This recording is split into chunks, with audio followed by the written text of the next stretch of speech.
बिना किसी पृष्ठभूमि के हम मुख्य विषय पर आते हैं। कृषि कानूनों पर देश की संसद में जो बहस हुई, जो पिछले 6 महीने से 7 महीने से पूरे देश भर में चल रहे आंदोलनों और पिछले 72-73 दिन से दिल्ली की 5-6 बॉर्डर्स पे बैठे हुए किसानों के आक्रोश को अभिव्यक्त करने के लिए हुई थी, उसका समाधान करने के लिए हुई थी, उसका जवाब देते हुए कृषि मंत्री ने बहुत गैर जिम्मेदाराना प्रश्न उठाया और उन्होंने ये कहा है कि उन्हें आज तक किसी ने बताया ही नहीं कि इन कानूनों में काला क्या है। अपनी बात पर आने के पहले एक बात हम स्पष्ट करना चाहेंगे कि हम इस तरीके के भाषाई विमर्श में कतई विश्वास नहीं करते जो ये मानती है कि जो अच्छा है वो सफेद है, गोरा है, और जो खराब है वो काला है, ब्लैक है। ये दोषपूर्ण भाषा है, ये राज करने वालों की भाषा है,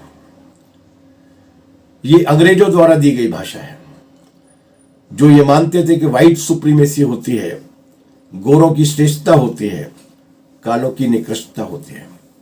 इसलिए हम उनकी भाषा शैली में बात नहीं करेंगे।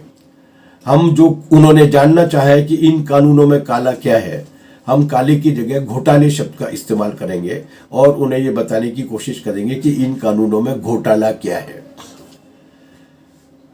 भाषा के स्तर पर भी एक नए तरीके का संघर्ष छेड़े जाने की आवश्यकता है, क्योंकि राज करने वाले लोग केवल डंडे के बल पर राज नहीं करते, केवल जेलों के बल पर राज नहीं करते, वो भाषा पर कब्जा करके भी राज करते हैं। यह विषय नहीं है, लेकिन मैं केवल संदर्भ के लिए आपको बताना चाहता हूं कि जितनी भी गालियां हैं, जितनी भी लोकोक्तियां हैं, जितने भी मुहावरे हैं, उन मुहावरों में समाज की महिलाओं को, समाज के उन वंचित तबकों को निशाने पर लेने के लिए एक खास तरीके की वर्तनी गढ़ी गई है। हम उस वर्तनी में विश्वास नहीं करते। हम अगर नया समाज बनाना चाहते हैं तो एक नई वर्तनी, एक नया व्याकरण भी बनाना चाहते हैं, एक नई भाषा भी बनाना चाहते हैं। हम विमर्श की नई चीजों को भी तय करना चाहते हैं और यही वजह है कि उन्होंने जानना चाहे कि इन कानूनों में काला क्या है, हम उन्हें ये बताने की कोशिश करेंगे कि इन कानूनों में घोटाला क्या है। हालांकि कृषि मंत्री जी, जब 40 किसान नेताओं के साथ आपकी संवाद के, आपकी वार्ताओं के दौर शुरू हुए थे, तब चौथे दौर की वार्ता में सारे किसान संगठनों की ओर से 4 प्रमुख नेताओं ने, जिनमें कुमठन्नन मुल्ला भी शामिल थे, दल्लेवाल भी शामिल थे, रजेवाल भी शामिल थे, दर्शनपाल भी शामिल थे, उन्होंने आपको ये बताया था कि इन कानूनों को देश का किसान क्यों खराब मानता है। और जब 5वें दौर की वार्ता शुरू हुई थी, उस 5वें दौर की वार्ता में किसान अपना लंगर साथ लेकर गए थे और उन्होंने कहा था कि आज अब पूरे दिन भर बैठने के लिए आए हैं, अब आप हमें ये बता दीजिए कि इन कानूनों में अच्छा क्या है, बेहतर क्या है। आप नहीं बता पाए थे। आपके मंत्रियों के दल ने ये कहा था कि इस 40 लोगों को समझा पाना संभव नहीं है, बेहतर होगा कि 4-5 लोगों की कमेटी बना दी जाए, हम उसके साथ में बातचीत करेंगे। किसानों ने आपके इस प्रस्ताव को ठुकरा दिया था क्योंकि उसके पीछे नीयत ठीक नहीं थी। इसलिए ऐसा नहीं है कि किसानों ने आपको नहीं बताया कि इन कानूनों में घोटाला क्या है। उसके बाद फिर आपकी सरकार के मुख्यमंत्री जी मनोहर लाल खट्टर जी और फलाने और ढिकाने जी भी जनता को समझाने के लिए निकले थे कि इन कानूनों में अच्छाइयां क्या है, और करनाल से लेके पूरे देश भर तक किसानों ने आपके साथ क्या किया। ना आप किसान नेताओं को समझा पाए हैं, ना आप किसानों को समझा पाए हैं कि इन कानूनों में अच्छाइयां क्या है। ये कानून सिर्फ और केवल घोटाले हैं। लेकिन अब आपने जानना चाहा है कि इन कानूनों में घोटाला क्या है, तो आज हम आपको कुछ घोटाले इसकी गिनाना चाहते हैं। वैसे हरि अनंत, हरि कथा अनंता, शाम तक भी बैठे रहेंगे, रात तक भी बैठे रहेंगे तो भी समझा पाना मुश्किल होगा, लेकिन फिर भी सार रूप में कुछ बातें हम आपको समझाने की कोशिश करेंगे आज के इस संवाद के जरिए। पहला घोटाला तो ये है कि इन कानूनों को अध्यादेश के जरिए लाया गया। अध्यादेश बहुत ही असाधारण स्थिति में, जब संसद के सत्र का जहां पर कानून बनाए जाते हैं उस संसद के सत्र का इंतजार कर पाना नामुमकिन हो, बहुत जरूरी हो तत्काल कदम उठाना, ऐसे मौके पर अध्यादेश लाए जाते हैं। अभी आखिरी दौर की बातचीत में, 10वें दौर की बातचीत में आपने ये कहा कि सरकार इसको 1.5 या 2 साल के लिए स्थगित करने को तैयार है। इसका मतलब ये है कि आप ये मानते हैं कि ये बहुत ही अत्यावश्यक नहीं है, इनको तत्काल किया जाना जरूरी नहीं है। ऐसी स्थिति में अध्यादेश लाए जाने की जरूरत क्या थी? और अध्यादेश भी किस समय में लाए गए? घोटाला नंबर 2, अध्यादेश उस समय में लाए गए जब 4.5 से 5 करोड़ लोगों के बीच में भारतवासी बेंगलोर से, अहमदाबाद से, सूरत से, तंजौर से, चेन्नई से, देश के तमाम सारे कोनों से, उत्तर प्रदेश के लिए, बिहार के लिए, मध्य प्रदेश के लिए, छत्तीसगढ़ के लिए, उड़ीसा के लिए पैदल पैदल लौट रहे थे। अध्यादेश उस दौर में लाया गया जब ये देश कोरोना की महामारी के बहुत खतरनाक दौर से गुजर रहा था। ऐसी क्या असाधारण आवश्यकता थी कि जब पूरे देश की मानवता जिंदगी और मौत के बीच की लड़ाई को लड़ रही थी, तब आपको कृषि कानून बनाने की पड़ी हुई थी? तो पहला घोटाला तो ये है कि आप अध्यादेश क्यों लेकर आए अगर आप इसको 1.5-2 साल के लिए स्थगित किए जाने योग्य मानते हैं।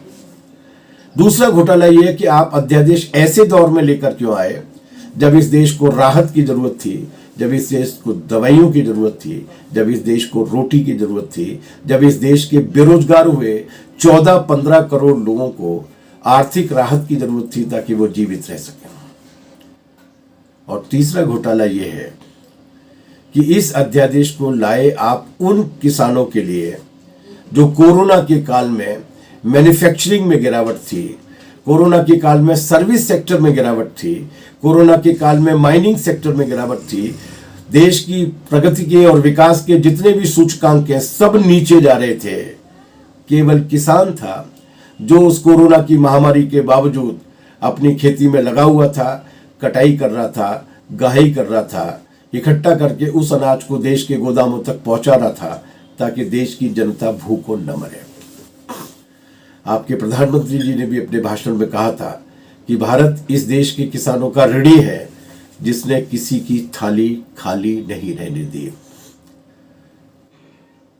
उस किसान के हितों को, उस किसान की खेती को छीनने के लिए, उस किसान की जिंदगी को बर्बाद करने के लिए आप बजाय उसको सम्मानित करने के ऐसे खतरनाक कानून लेकर आए।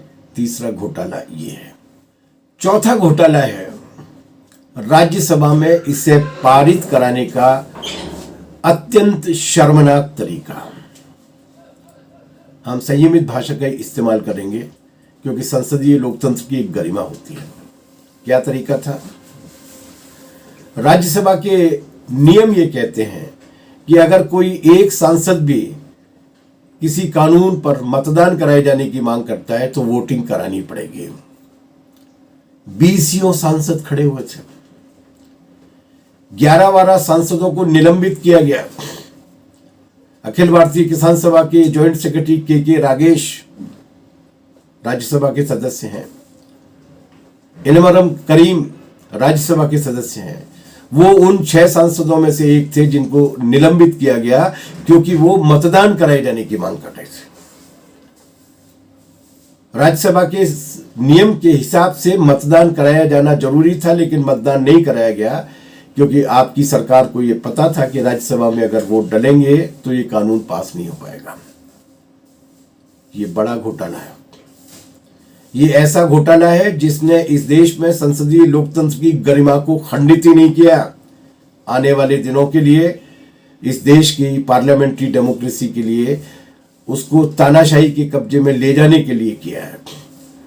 और इसके लिए राज्यसभा के उपसभापति, वो तथाकथित पूर्व पत्रकार, तथाकथित पूर्व लोहियावादी, क्या नाम है उनका, हरिवंश जी। उन हरिवंश जी ने जिस तरीके से नैतिक मूल्यों और संवैधानिक मूल्यों का क्षरण किया है, गरिमा गिराई है, उसके लिए वो इतिहास में दर्ज हो गए। उनके साथ क्या चर्चा हुई होगी ये तो पता नहीं है, लेकिन पूर्व उपराष्ट्रपति हामिद अंसारी साहब ने अभी जो अपनी आत्मकथा लिखी है, उस आत्मकथा में उन्होंने एक अभी जो जारी हुई है 15-20 दिन पहले, उस आत्मकथा में एक स्थान पर उन्होंने जिक्र किया है कि प्रधानमंत्री नरेंद्र मोदी एक बार उनके पास आए और उनसे ये निवेदन किया कि आपको हम और भी आगे की जिम्मेदारियां देना चाहते हैं, मतलब राष्ट्रपति बनाना चाहते हैं, वो संकेत दिए, लेकिन आप राज्यसभा में हमारा साथ नहीं दे रहे। हामिद अंसारी साहब ने पूछा कि किस तरीके का साथ चाहते हैं आप, किस तरीके का सहयोग चाहते हैं आप। तो आपके प्रधानमंत्री जी ने कहा था कि ये जब पेंडेमोनियम होता है, जब शोर शराबा होता है, उस शोर शराबे में आपको कानूनों को पारित घोषित कर देना चाहिए। तो हरिवंश जी को क्या लुभावना सपना दिखाया गया होगा, इसके बारे में हामिद अंसारी साहब की किताब में दिए गए इस उदाहरण के हिसाब से पता लगाया जा सकता है। ये घोटाला है बड़ा घोटाला, ये घोटाला है चौथा घोटाला। ये कानून गैर कानूनी है क्योंकि ये राज्यसभा में गैर कानूनी तरीके से पारित किया गया है। इन तीनों कानूनों को और उसी के साथ साथ जो 4 लेबर कोड पारित किए गए हैं, उन चारों को पारित करने का तरीके से ये जाहिर है कि ये केवल घोटाला नहीं है, बल्कि एक ऐसा बदनुमा धब्बा है भारतीय संसदीय लोकतंत्र के इतिहास में, जिसे जितनी जल्दी साफ कर लिया जाए उतना ही बेहतर है। इसलिए दरअसल ये जो किसान बैठा हुआ है बॉर्डर्स पे, ये जो किसान कल 6 फरवरी के दिन पूरे देश भर में चक्का जाम करके 3 घंटे तक सड़कों पर लाखों की संख्या में, करोड़ों की संख्या में बैठा रहा था हजारों स्थानों पर, वो भारतीय संसदीय लोकतंत्र के इस बदनुमा धब्बे को साफ करना चाहता है। ये बड़ा घोटाला है कृषि मंत्री जी, बहुत बड़ा घोटाला। 5वां घोटाला, जब आप संसद में बहस करते हुए जवाब दे रहे थे कृषि मंत्री जी, तो आपने कहा था कि इन कृषि कानूनों में काला क्या है, लेकिन आपकी सरकार ने ये कानून कृषि कानून के नाम पर पारित नहीं किए हैं मंत्री जी, इन्हें व्यापार के कानूनों के नाम पर पारित किया गया है। व्यापार, ट्रेड, क्योंकि खेती के मामले में, कृषि के मामले में कानून बनाने का अधिकार प्रदेश की सरकारों को, राज्य सरकारों को। भारत के संविधान निर्माताओं ने बहुत ही समझदारी के साथ कामों का बंटवारा किया था, किन चीजों पर राज्य कानून बनाएंगे, किन चीजों पर केंद्र सरकार कानून बनाएगी, और वो ऐसे कौन से विषय होंगे जिन विषयों पर केंद्र और राज्य दोनों कानून बना सकते हैं, जिसको कंकरेंट लिस्ट कहा गया। State list, central list, concurrent list. कृषि राज्यों की सूची में आती है। इस देश की पार्लियामेंट को और उस देश की पार्लियामेंट में जिसका बहुमत है, उस नरेंद्र मोदी जी की सरकार को ये अधिकार नहीं है कि वो कृषि के संबंध में कानून बना पाए। इससे बड़ा घोटाला क्या होगा कि जो आपको अधिकार नहीं है, जो अधिकार भारत के संविधान में इस देश की संसद को नहीं है, राज्यों की विधानसभाओं को है, उस पर अतिक्रमण करके आपने बनाया। और आप खुद कह रहे हैं कि कृषि कानूनों में, ये कृषि कानून नहीं है, इन्हें आपकी सरकार ट्रेड और व्यापार के कानून कहती है। इससे बड़ा घोटाला क्या होगा? आप खुद कृषि कानून बोल रहे हैं और वो है भी कृषि कानून, लेकिन आपकी सरकार उनको मुलम्मे में पेश कर रही है, आवरण में मुखौटा पहना के, कि वो ट्रेड की और व्यापार के कानून है। ये संविधान के साथ किया गया विश्वासघात है। ये संसदीय लोकतंत्र की परंपरा के साथ, नियमों के साथ किया गया छल है, बेईमानी है। इससे बड़ा घोटाला क्या होगा? क्या आपको ये घोटाला नहीं लगता? अगर नहीं लगता तो मुझे लगता है कि आपको एक नया शब्दकोश, एक नई डिक्शनरी खरीद लेनी चाहिए, जिसमें आप पढ़ सकें कि घोटाले का मतलब क्या होता है, छल, ठगी और लोकतंत्र और संविधान के साथ विश्वासघात का मतलब क्या होता है। ये बहुत बड़ा घोटाला है मंत्री जी, ये गैर कानूनी असंवैधानिक कानून है। अब कानूनों पर आते हैं। पहले वाला कानून ये कहता है कि एपीएमसी के तहत जितनी भी मंडियां हैं, अब उन मंडियों में जहां पर मैंडेटरी खरीद हुआ करती थी, वो खरीद नहीं होगी। अब कॉरपोरेट कंपनियां सीधे गांव तक जाकर खरीद कर सकती हैं। आप ये कहते हैं, आपकी सरकार ये कहती है कि ये जो किसान संगठन है, ये जो गुमराह लोग हैं, ये जो वामपंथी है, ये जो विपक्षी राजनीतिक पार्टियां हैं, ये लोगों को गलतफहमी में डालने की कोशिश कर रही है कि मंडियां खत्म हो जाएंगी। मंडियां खत्म नहीं होंगी। क्या मासूम सी बात है। आपके मध्य प्रदेश का एक हिस्सा है बुंदेलखंड, आइए कभी बुंदेलखंड में, उत्तर प्रदेश तक फैला हुआ है, लेकिन आप तो मध्य प्रदेश वाले बुंदेलखंड में ही आ जाइए। बड़ी तादाद में मंडियां हैं जिनके ताले नहीं खुलते, क्योंकि निचले स्तर पर प्रशासनिक और राजनीतिक साठगांठ के जरिए वहां पर आज भी साहूकारों और सामंतों की तूती बोलती है। मंडी है कागज पर, व्यवहार में नहीं है। मंडी रहेंगी कागज पर, लेकिन व्यवहार में नहीं रहेंगी, क्योंकि उनको अप्रासंगिक बना दिया जाएगा। स्थानीय स्तर के प्रशासन और राजनीतिक स्तर के गठजोड़ के जरिए उन मंडियों का कोई औचित्य नहीं रहेगा। यही बात आपने 5-5.5 साल पहले तब कही थी, जब आपके प्रधानमंत्री जी ने जियो नाम के कंपनी का विज्ञापन करते हुए अपना फोटो दिया था उनको, और उन्होंने कहा था कि अब राष्ट्र को नए रास्ते पर ले जाना है तो जियो को अपनाना है। तब भी आपने कहा था कि बीएसएनएल खत्म नहीं होगा। बीएसएनएल को खत्म नहीं किया गया औपचारिक रूप से, लेकिन उसकी सांस घोंट दी गई। यही होने वाला है। मंडियां खत्म नहीं होंगी, लेकिन मंडियों में उल्लू बोलेंगे, मंडियों में चूहों का राज होगा, क्योंकि मंडियों को उसी तरीके से बीएसएनएल बना दिया जाएगा और खेती किसानी की खरीद करने के लिए आने वाली कंपनियों को जियो बना दिया जाएगा। छठवां घोटाला ये है। सातवां घोटाला ये है मंत्री जी कि आप ये कहते हैं कि अब हमारा किसान देश और दुनिया के किसी भी इलाके में जाकर अपनी फसल को बेच सकेगा। आपने मनोहर खट्टर का बयान नहीं सुना? आपने शिवराज सिंह चौहान मध्य प्रदेश के मुख्यमंत्री का बयान नहीं सुना? अभी इस आंदोलन के दौरान जब उन्होंने बाकायदा टेलीविजन चैनल्स पर आकर बाकायदा सरकार की विज्ञप्तियां निकालकर इस बात की घोषणा की कि हरियाणा में अगर कोई बाहर का किसान अपनी फसल बेचने के लिए आएगा तो उसको फसल नहीं बेचने दी जाएगी। शिवराज सिंह चौहान व्यापम वीर, वो तो और आगे बढ़े और उन्होंने ये कहा कि अगर कोई बाहर का किसान अपनी फसल बेचने के लिए आएगा तो उसकी ट्रैक्टर ट्रॉली जब्त कर ली जाएगी और उसको जेल में डाल दिया जाएगा। किसको झांसा दे रहे हैं आप? कहां है किसान पर रोक अपनी फसल कहीं भी ले जाकर बेचने की? लेकिन क्या वो बेच सकता है? क्या उसे कीमत मिल सकती है? 15-15, 20-20, 25-25 किलोमीटर पर जो मंडियां होती हैं, उन मंडियों तक ट्रैक्टर ट्रॉली में ले जाकर फसल को बेचने में उसके पसीने निकल आते हैं। मुरैना में, भिंड में, चंबल में अपने बाजरे को बेचने के लिए 20-20 दिन तक वो ट्रैक्टर ट्रॉली लेकर सोसाइटी के सामने खड़ा रहा, उसका बाजरा नहीं बिका, और जब बिका भी तो उसकी ट्रैक्टर ट्रॉली का जो किराया था वो भी नहीं निकल पाया।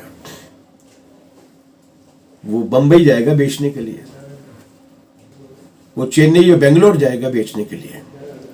सातवां घोटाला ये है कि आप उसके साथ झूठ बोल रहे हैं, आप उसको एक ऐसा भुलावा और ऐसा झांसा देने की कोशिश कर रहे हैं जिसका फायदा उसको जिंदगी में कभी नहीं मिलने वाला। आठवां घोटाला ये है मंत्री जी कि अध्यादेश जारी होता है जून में, कानून बनता है सितंबर में, लेकिन अडानी के बड़े बड़े साइलो, हमारी गांव की भाषा में कहते हैं उसको कोठी और कुठीले, उसके पहले ही तैयार हो जाते हैं। कोरोना काल में वो देश के अलग अलग निश्चित दूरी के बाद बड़े बड़े हजारों लाखों टन अनाज को इकट्ठा करने वाले भंडारण के आधुनिक भंडार गृह बना लेता है। ये क्या घपला है? नोटबंदी होती है, कुछ लोगों को पहले मालूम हो जाता है, कुछ खास फैसले होते हैं, कुछ लोगों को पहले मालूम हो जाता है, वो उन फैसलों से फायदा उठाने की तैयारी करने लगते हैं।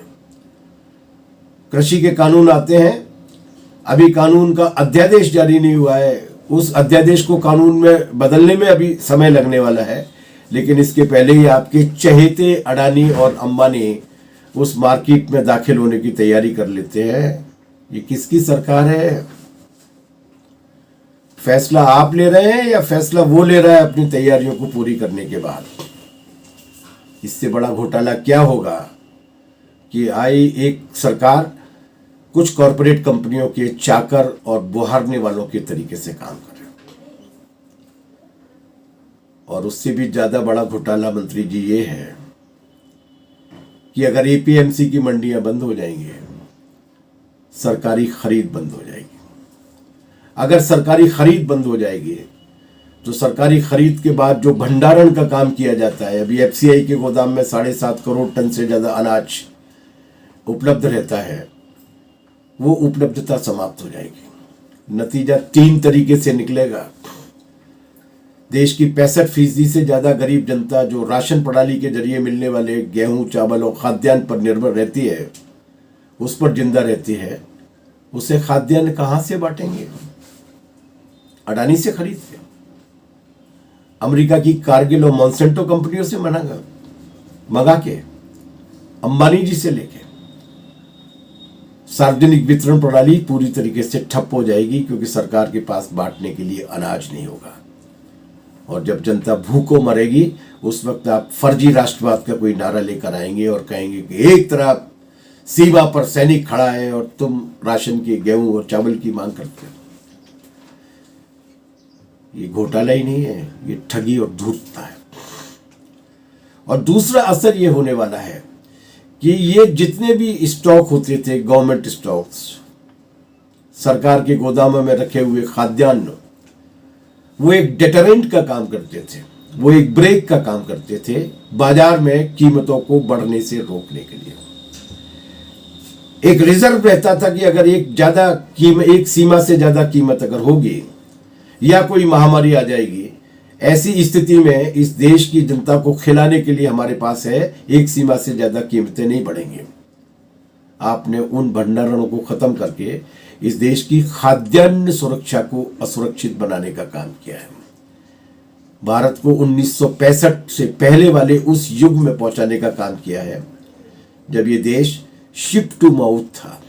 पानी के जहाज में वाहियात PL 480 का गेहूं आता था, जिसके साथ तमाम सारी गाजर घास और बीमारियां आई जिन्होंने इस देश की खेती को तबाह कर दिया। वो राशन की दुकानों से बढ़ता था, उस पर लोग जीवित रहते थे। हरित क्रांति के जरिए, किसान संघर्षों के जरिए थोड़े बहुत परिवर्तन जो आए, उनके जरिए जो थोड़ी बहुत उपलब्धियां हासिल की, खाद्यान्न सुरक्षा के मामले में जो आत्मनिर्भरता हासिल की, आप उसको खत्म कर देना चाहते हैं। ये घोटाला नहीं है, ये देश के साथ विश्वासघात है मंत्री जी। एक घोटाला ये है। ये जो 9वां घोटाला है ना, वो केवल किसानों के साथ नहीं है, वो केवल नागरिकों के साथ नहीं है, मनुष्यता के साथ। लोगों की जिंदगी से ज्यादा महत्वपूर्ण बना दिया है आपने कुछ कॉरपोरेट कंपनियों के मुनाफे को। वो अपने भंडार में इकट्ठा करेंगी, सरकार अपने भंडार में इकट्ठा नहीं करेगी। अब आते हैं आपके ठेका खेती के कानून पर। यह 10वां बड़ा घोटाला है। क्या कहता है आपका ठेका खेती का कानून? अनुभव क्या है उसके? अंग्रेजों के जमाने की नील की खेती को छोड़ दीजिए। अभी उत्तर प्रदेश के गन्ना किसानों की या बिहार के गन्ना किसानों की जो 10-10 साल की, 8-8 साल की बकाया है, जिन्हें 14 दिन के अंदर भुगतान कर दिया जाना चाहिए था कानूनी तौर से, उनकी हालत छोड़ दीजिए। अभी पंजाब और गुजरात के किसानों ने जो खेती की थी, पेप्सिको के लिए आलू उगाए थे, उसका रिकॉर्ड क्या है? अभी मध्य प्रदेश के होशंगाबाद और पिपरिया, ऐसे 8-10 जिलों में, हरदा, इन जिलों में जो ठेका खेती कराई गई थी धान की, उसकी हालत क्या है?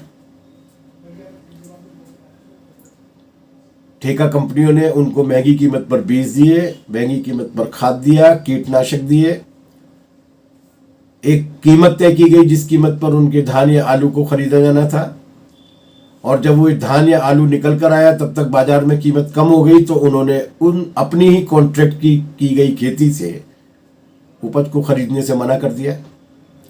नतीजा ये निकला कि किसान को बेचना पड़ेगा वो 1/5, 1/6 दर पे। किसान अपील करने के लिए जा रहा है एसडीएम के पास, जो आपके कानून में लिखा हुआ है कि एसडीएम के पास जाएगा, अदालत नहीं जाएगा।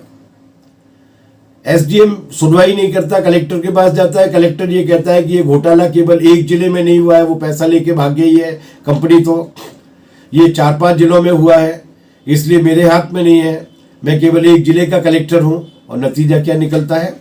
नतीजा ये निकलता है कि ठेका खेती के नाम पर की जाने वाली खेती में किसान बजाय अपनी फसल को बेचकर मुनाफा कमाने के अपनी फसल को औने पौने दाम पर बेचता है, ठेका देने वाली कंपनी के कर्ज के फंदे में फंस जाता है।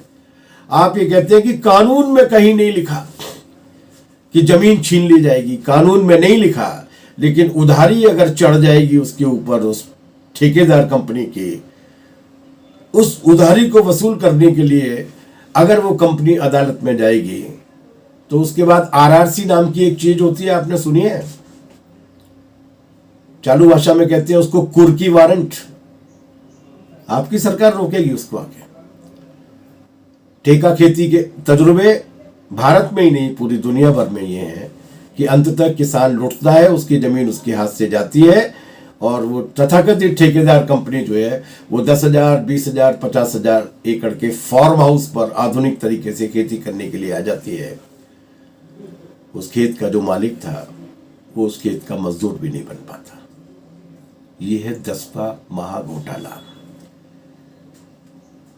वंदे मातरम का गाना गा के सुजलाम सुफलाम मलयज शीतलाम सच्च श्यामलाम करते करते आप इस भारत की भूमि को, जिसे आप भारत माता कहते हैं, उस भारत की भूमि को दुनिया भर के भेड़ियों के आगे बेच देना चाहते हैं। ये केवल घोटाला नहीं है, ये गद्दारी है, ये विश्वासघात है। और ये जो कंपनियां हैं वो क्या पैदा करने के लिए आएंगी?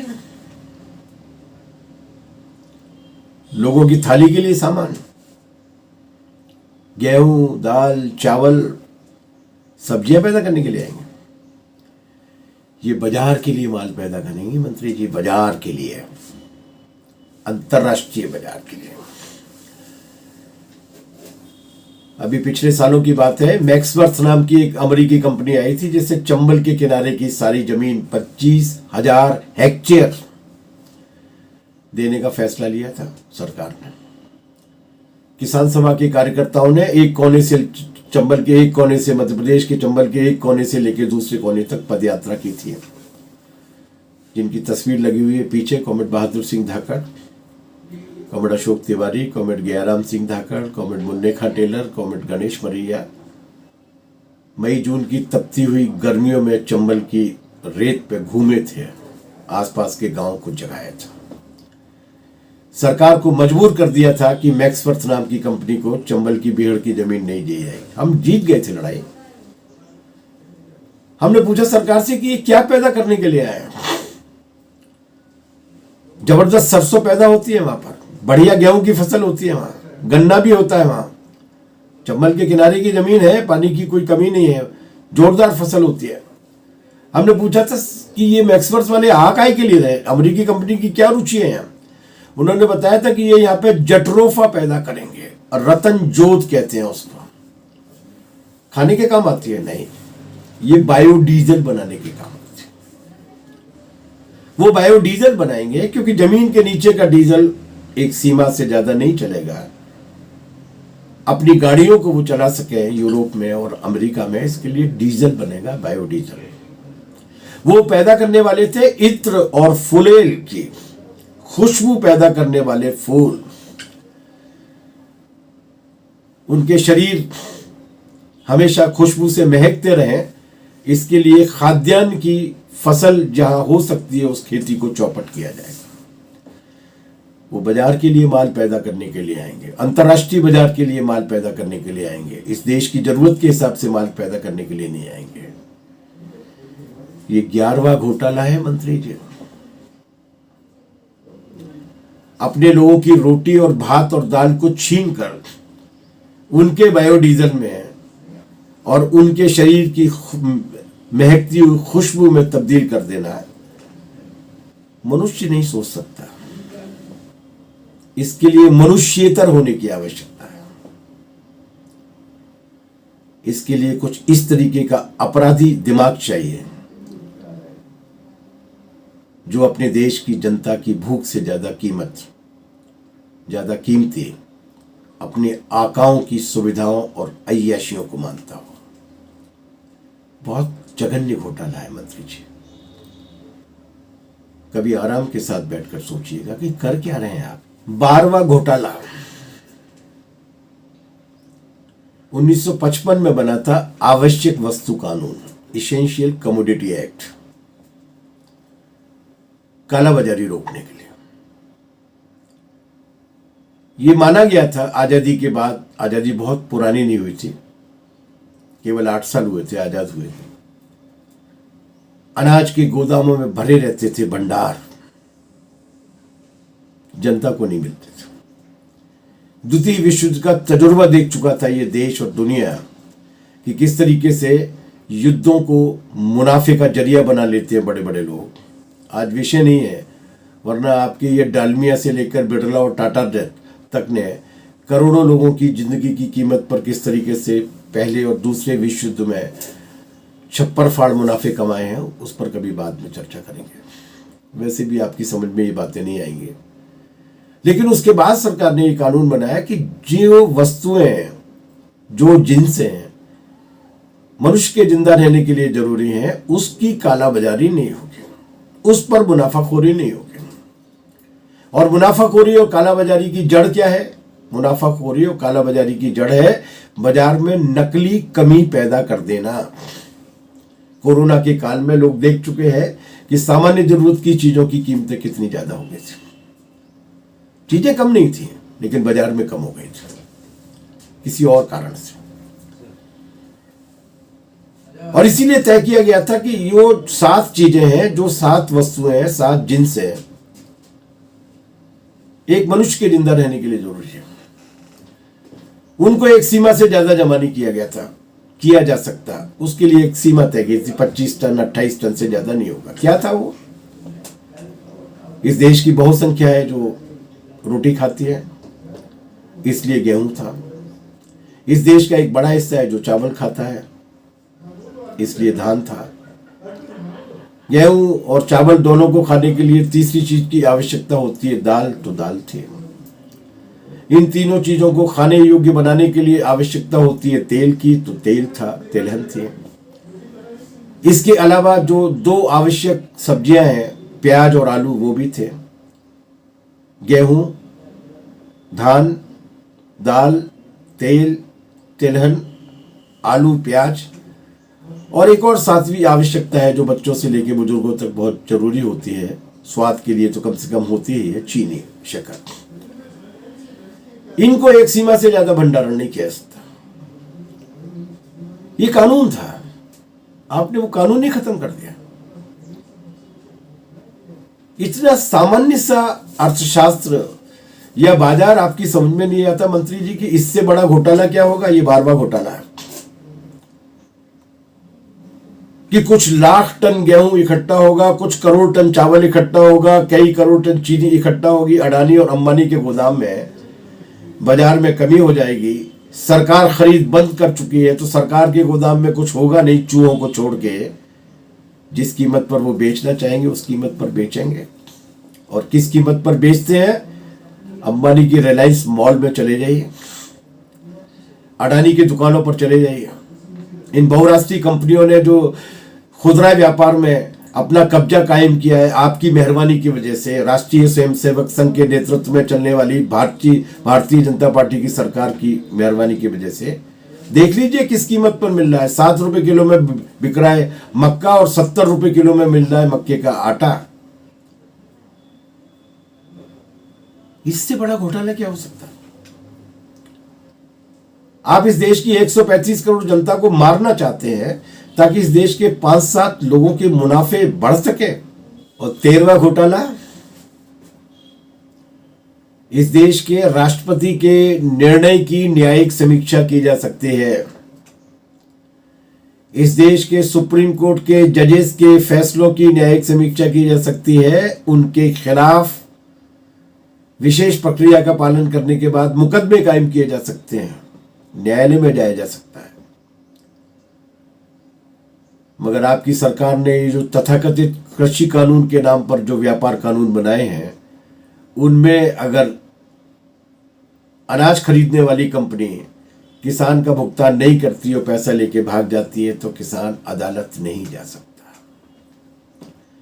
ठेका कराने वाली कंपनी अगर ठेके की शर्तों को तोड़ के भाग के चली जाती है, जैसा कि पिपरिया में हुआ, जहां पर किसान से ये कहा गया कि तुम्हारे धान में हेक्सा ज्यादा है इसलिए हम नहीं खरीदेंगे। किसान ने कहा कि चलो किसी लेबोरेटरी में जांच करा लेते हैं, हेक्सा है भी कि नहीं है। कंपनी ने मना कर दिया कि हम लेबोरेटरी में जांच कराने के लिए तैयार नहीं है। किसान अदालत में नहीं जा सकता ब्रीच ऑफ कॉन्ट्रैक्ट के नाम पर। यह पहला कानून है इस देश का जिसमें आपने अपनी आका कॉरपोरेट कंपनियों की इस कदर हिमायत की है कि आपने प्राकृतिक न्याय के सिद्धांत को भी समाप्त कर दिया। इस देश का संविधान जो गारंटी देता है कि हर व्यक्ति को अपने खिलाफ हुए अन्याय के विरोध में न्यायपालिका पर सर्वोच्च न्यायपालिका तक जाने का अधिकार होगा, आपने उसको ही समाप्त कर दिया। इतनी वफादारी है, कितनी कीमत मिली है पूछिएगा। अमित शाह जी के पास सारा खाता रहता है। इन कॉरपोरेट कंपनियों के मुनाफे में से चुनाव लड़ने के लिए और बंगाल और मध्य प्रदेश के विधायक और मंत्रियों को खरीदने के लिए जो हजारों करोड़ रुपए आप जुटा रहे हैं, उसके बाद आप इस देश की जनता को उस आदिम काल में पहुंचा देना चाहते हैं जहां पर अदालतों में जाने का भी अधिकार नहीं होता। इससे ज्यादा निकृष्ट अवैधानिक काम क्या हो सकता है? इससे ज्यादा बड़ा घोटाला क्या हो सकता है? मंत्री जी, आपको नहीं मालूम कानूनों में काला क्या है? जिसे मैंने कहा कि काला नहीं कहना चाहिए, कानूनों में घोटाला क्या है? ये है वो तमाम सारे घोटाले जो आपकी सरकार ने इस देश में दिए। और सबसे बड़ा घोटाला है आपका वो आपराधिक रवैया कि आप इन देशभक्त किसानों को, जो देश को बचाने के लिए, देश की खेती और किसानी पर कॉरपोरेट और विदेशी कंपनियों की कब्जे को बचाने के लिए बैठे हुए हैं। आज 74वां दिन है, 170 से ज्यादा किसान शहीद हो चुके हैं 3 डिग्री सेल्सियस की ठंड में, आपके लाठीचार्ज में, आपके आंसू गैस में, आपके पानी की बौछारों में, आपके कटीले तारों में, आपकी सड़कों पर ठोकी गई कीलों ने जिनको अपमानित और लांछित किया है, आपकी पूरी सरकार ने जिनको खालिस्तानी और पाकिस्तानी निरूपित किया, बताया। इससे बड़ा घोटाला क्या हो सकता है कि एक लोकतांत्रिक देश में एक लोकतांत्रिक आवाज को कुचलने के लिए आप उसके साथ दुश्मन राष्ट्र जैसा बर्ताव कर रहे हैं। दुश्मन राष्ट्रों से तो आजकल बड़े चहक चहक की बात करते हैं, लेकिन अपने किसानों के साथ आप जिस भाषा में बात कर रहे हैं, ये केवल असभ्यता नहीं है, ये केवल निर्ममता या बर्बरता नहीं है, ये धूर्तता की सर्वोच्चता है। इसलिए झूठ बोलना बंद कीजिए। माफ कीजिए, मुझे झूठ शब्द का इस्तेमाल नहीं करना चाहिए था, क्योंकि आप माने न माने, लेकिन मैं तो संसदीय लोकतंत्र की परंपराओं को मानता हूं। आप जिस तरीके का असत्य बोल रहे हैं, जिस तरीके की कपोल कल्पित बातें कर रहे हैं, जिस तरीके का झांसा दे रहे हैं, उसको बंद कीजिए। इन तीनों कृषि कानूनों को वापस लीजिए, एमएसपी का कानून बनाइए और इन आंदोलनरत किसानों के साथ जघन्य बर्ताव करने के लिए और संसद के पटल से असत्य बोलने के लिए देश की जनता से माफी मांगी है। किसान तो जीत के ही जाएंगे, कृषि कानूनों को वापस करा के जाएंगे।